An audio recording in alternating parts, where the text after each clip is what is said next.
Hi everyone.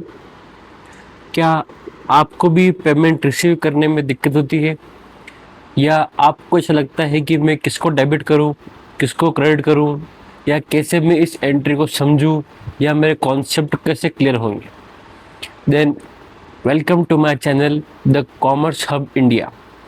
मैं आपको आज सिखाऊंगा step by step payment received from debtor, कि मैं डेटर से जब पेमेंट रिसीव हो तब मैं कैसे उसकी एंट्री समझूं और उसे कॉन्सेप्ट कैसे क्लियर करूं।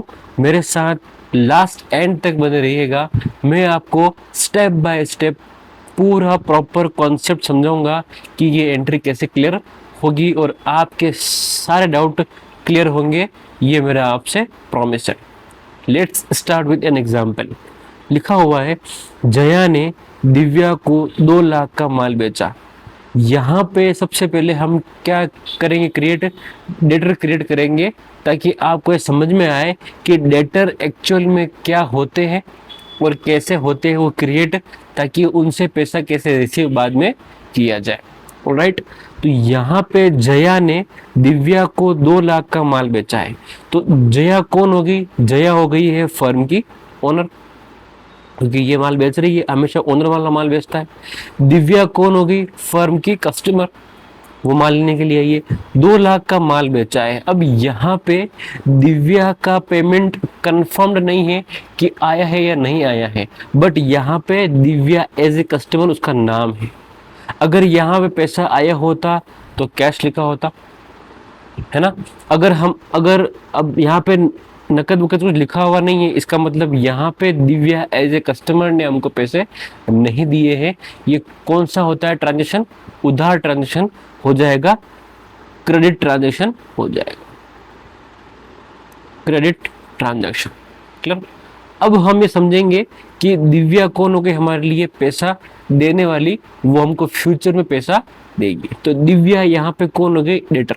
दिव्या यहाँ पे डेटर क्रिएट हुई है अभी तक। तो दिव्या कौन हो गई? डेटर। डेटर कब होते हैं क्रिएट?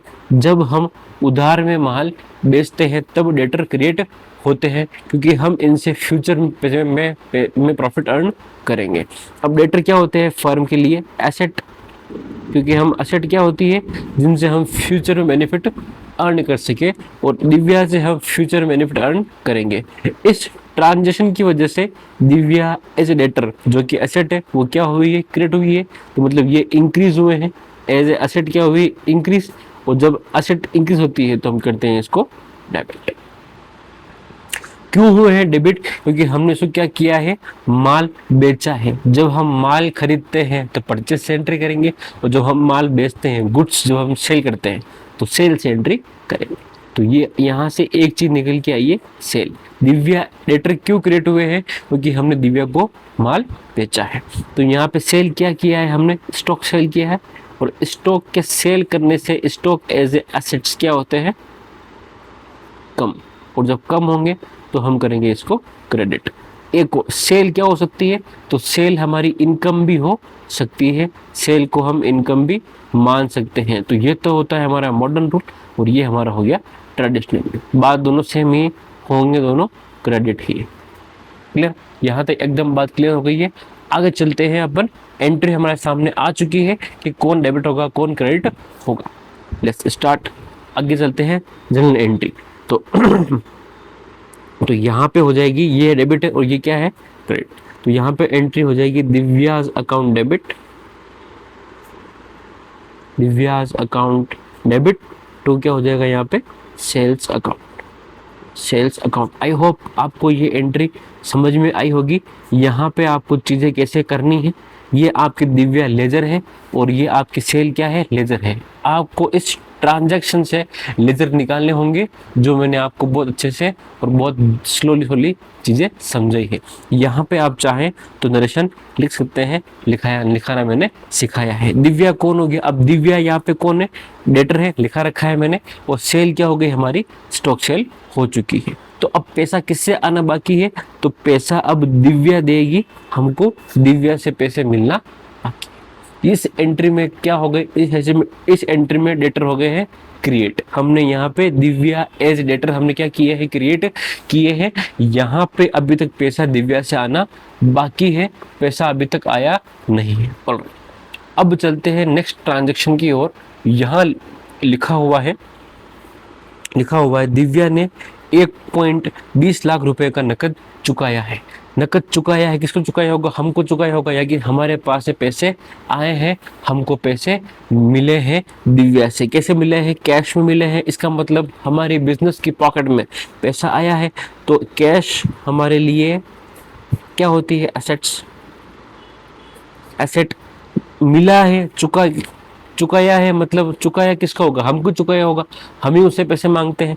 तो हमारे लिए कैश क्या हो रहा है, हमारे लिए कैश हो रहा है इंक्रीज। ऑलराइट, हमारे लिए कैश क्या हो रहा है, हमारे लिए कैश हो रहा है इंक्रीज। राइट, आगे चलते हैं। अब एक पैसा किससे आया है, दिव्या से आया। दिव्या हमारी फर्म क्या है, दिव्या हमारी फर्म डेटर है। दिव्या यहाँ पे अभी तक डेटर क्रिएट हो रखे हैं, इंक्रीज हो रखे, यहाँ पे आते हैं। इसका मतलब क्या है, इसका मतलब दिव्या ने हमको पैसे दे दिए हैं। दिव्या अब हमारी क्या हो गई है, दिव्या एज ए डेटर हमारे हो गए हैं खत्म। कितने खत्म हुए हैं, सिर्फ 1.20 लाख के ही खत्म हुए हैं। तो यहाँ पे दिव्या एज ए डेटर क्या हुए हैं, डिक्रीज हुए हैं। कितने हुए हैं, सिर्फ 1.20 लाख रुपए के ही डेटर भी खत्म हुए हैं। तो दिव्या डेटर है, डेटर क्या होते हैं हमारे लिए, एसेट। एसेट जब डिक्रीज होती है तो हम करते हैं उसको क्रेडिट, और एसेट जब बढ़ती है तो क्या करेंगे, इसको डेबिट। एसेट का मॉडर्न रूल है, एसेट जब बढ़ती है तब डेबिट, और जब घटती है तब क्रेडिट। ऑलराइट, अब एंट्री आपके सामने आ चुकी है, बस आपको एंट्री करनी है। कैश हो जाएगा डेबिट और ये हो जाएगा क्रेडिट। क्लियर, तो यहाँ पे हो जाएगा cash account debit, cash account debit, और 2 में आ जाएगा आपका दिव्या अकाउंट, दिव्याज अकाउंट। कितना अमाउंट आया है, अमाउंट आया है 1,20,000, तो यहाँ लिखेंगे 1,20,000। क्लियर, एकदम क्लियर बात हो चुकी है। यहाँ पे देखिए दिव्या 2 लाख रुपए 2 लाख, दिव्या से हम 2 लाख मांगते थे, यहाँ पे दिव्या ने हमको 1,20,000 दे दिए हैं। देखिए क्रेडिट में आ गए 1,20,000 और डेबिट में है 2 लाख। इसका मतलब डेबिट में अभी भी 80,000 रुपये हम दिव्या से अभी भी मांगते हैं। देखिए दिव्या यहाँ पे 2 लाख है और हमने दिव्या को जैसे ही क्रेडिट किया 1,20,000 से, मतलब दिव्या से हमारे पास में अब 1,20,000 आ गए हैं, और दिव्या हमारे यहाँ पे असेट बढ़ी हुई थी, यहाँ पे कम हो गई है। मतलब अब हम दिव्या से सिर्फ 80,000 ही मांगते हैं। यहाँ से आपको हिसाब किताब कैलकुलेशन करना भी आ गया है कि हम अब कितने पैसे दिव्या से मांगते हैं अब, और रिमेनिंग। अब जब अगला ट्रांजेक्शन आता है, अगला ट्रांजैक्शन क्या बोलता है समझिएगा आगे। अगला ट्रांजैक्शन बोलता है कि दिव्या से बकाया राशि का चेक प्राप्त हुआ। अब बकाया राशि आपको निकालने की कोई जरूरत नहीं है, क्योंकि यहाँ पे एंट्री आपके सामने है। यहाँ पे 2 लाख का अमाउंट था और यहाँ पे हमको 1,20,000 रुपये मिल चुके हैं। मतलब जो बकाया राशि है वो क्या है, 80,000 रुपये का हमको चेक मिलेगा। एकदम क्लियर बात है। आई होप आपको एंट्री समझ में आ रही होगी। आई होप आपके सारे डाउट्स क्लियर हो रहे होंगे। आई होप कि अब आपको क्लास में एंट्री में कोई दिक्कत नहीं होगी जो पहले होती थी। चलिए आगे चलते हैं, अपन आगे बनाते हैं अगली एंट्री। क्लियर, तो आगे करते हैं। बकाया राशि का चेक मिला है, चेक मिला है मतलब हमारे बैंक में पैसा आएगा, हमारे अकाउंट में पैसा आने वाला है। तो बैंक हमारा इफेक्ट होगा, बैंक अकाउंट इफेक्ट होगा, और बैंक हमारे लिए क्या होती है, एसेट होती है। एसेट, बैंक में पैसा आएगा मतलब बैंक हमारा क्या होगा, इंक्रीज, और एसेट इंक्रीज होती है तो डेबिट। क्लियर, पैसा मिला है दिव्या से तो दिव्या अब एज ए और एसेट क्या हो जाएगी, खत्म। एसेट, एसेट क्यों है, क्योंकि ये हमारे क्या डेटर, डेटर हमारे क्या हो गए हैं, एकदम खत्म हो चुके हैं, डिक्रीज हो चुके हैं। जो एसेट होती है डिक्रीज, हम क्या करते हैं, इसको क्रेडिट करते हैं। बस एंट्री हमारे सामने आ चुकी है। चलिए अब इस एंट्री को कर देते हैं और इसका दिव्या का हिसाब किताब जो है वो एकदम अपन क्लियर कर देंगे। तो बैंक हो जाएगा डेबिट और दिव्या हो जाएगी फिर से क्रेडिट। तो यहाँ पे हो जाएगा bank account debit, bank account debit, और 2 में आ जाएगा आपका दिव्या अकाउंट, दिव्या अकाउंट, और अमाउंट आ जाएगा आपका 80,000। क्लियर, 80,000। देखिए अब अब आप एंट्री समझिए, यहाँ पे दिव्या से हमको कितने पैसे मिले हैं, यहाँ मिले हैं 1,20 और यहाँ मिले हैं आपको 80,000 रुपए। तो ये 1,20 और ये 80, 2 लाख हो गए।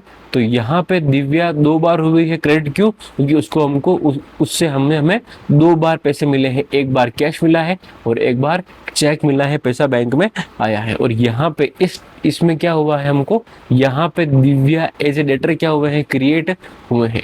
ये था हमारा step by step payment received from debtor. I hope आपको ये चीज़ समझ में आई होगी। इसी तरह की वीडियोस आपके सामने आती रहेगी, इसी तरह डाउट्स क्लियर होंगे और इसी तरीके से आपके लिए मैं अकाउंटिंग इजी करूँगा, ये बात का प्रॉमिस है। ठीक है, आप वीडियो को लाइक कीजिएगा, चैनल को सब्सक्राइब कीजिएगा और कोई डाउट हो तो आप कमेंट सेक्शन में ज़रूर बताइएगा। Thank you so much.